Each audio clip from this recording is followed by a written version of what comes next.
কি হলো?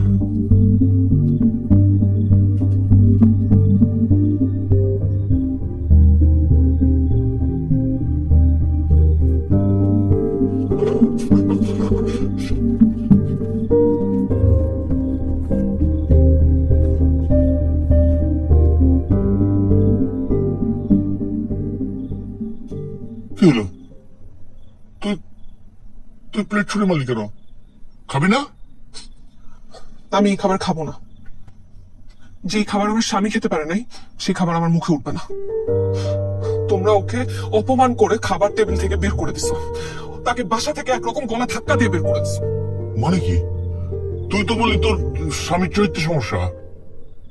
না, এই কথা তো আমি বলি নাই, এই কথা তো আপু বলছে। আর তুমি আপুর কথা শুনে ওকে যা তা বলছো। তুমি আমার বাবা, তোমার সম্মান রক্ষার্থে আমি চুপ করেছিলাম। তোমার সাথে আমার স্বামীর সামনে কোন রকম তর্ক করি নাই, কিন্তু আজকে যদি তুমি না হয়ে এখানে অন্য কেউ হইতো, একদম শিক্ষা দিয়ে দিতাম একটা। বুঝলাম না, হঠাৎ করে তুই এরকম ফালতু পাগল ছেলেটার জন্য দরদ উতলায় উঠলো? ওই চরিত্রহীন ছেলেটার জন্য তুই আপনার মুখে মুখে কথা বলতেছিস? আপু, আমার স্বামী বাচাল, পাগল, মাথা মোটা, এগুলো সব ঠিক আছে, কিন্তু ওর চরিত্রে কোনো সমস্যা নেই। ও তাই? তাহলে তুই যে বললি যে পাশের পাশে সাবিলা ভাবিকে সে নীলপরি বলে, আজকে তো চোখের সামনে দেখলি যে জুলেখা খালাকে সে নীলপরি বললো। আমি এটাও শুনেছি যে অফিসের কলিগদেরকে তো সে সেম কথা বলে। কেন বলে? এর কোনো জবাব আছে? আমি জানি তো কোনো জবাব নাই। তুই নিজেও জানিস যে ওর চরিত্র সমস্যা আছে। ওর সমস্যা আছে, কিন্তু সেটা ওর চরিত্রে না, ওর মনে সমস্যা। ওর মনটা বাচ্চাদের মতো সহজ সরল। ও ভাবে পৃথিবীর সব মেয়েরাই সুন্দর, পৃথিবীতে নাকি কোনো অসুন্দর মেয়ে নাই। ওর কাছে পৃথিবীর সব মেয়েরা নীলপরি। ও তো কেটে বসতে না, ও উল্টা পাল্টা একটা বুঝাই দিল আর তুই সেটা বুঝে গেলি। হ্যাঁ, বুঝে গেছি। এর কারণ আছে, কারণ ওর মাকেও মাঝে মাঝে নীলপরি বলে। জিজ্ঞেস করো, বিশ্বাস না হলে মাকে জিজ্ঞেস করো। এখন বলো, কি কারণে ও মাকে নীলপরি বলে? ওকে, ঠিক আছে, আমি মানলাম, সবকিছু মানলাম। তোর যদি তোর স্বামীর প্রতি এত টান, এত বিশ্বাস, এত ভালোবাসা, তাহলে তার সাথে ঝগড়া করিস কেন? তুই না আমাকে সব বলতে পারিস, যা ইচ্ছা তাই বলতে পারবি, আর আমরা বললে দোষ হয়ে যায় না? অবশ্যই দোষ।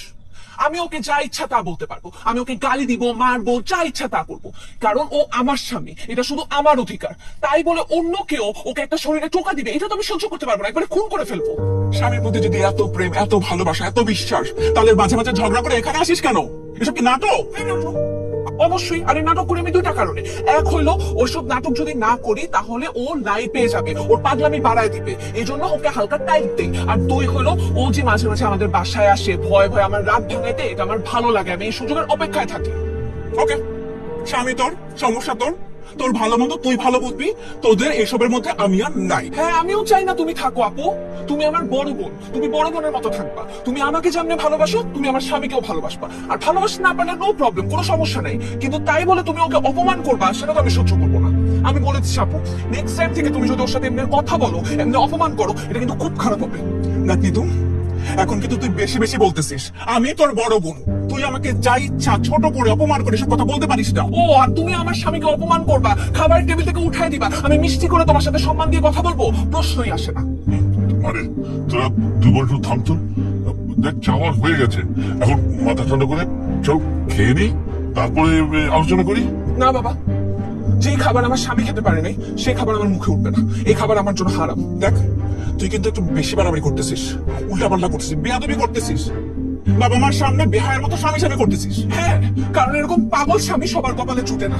আমি ওকে বললেও হাসতে হাসতে আগুনে ঝাঁপ দিতে একটা বারও ভাববে না।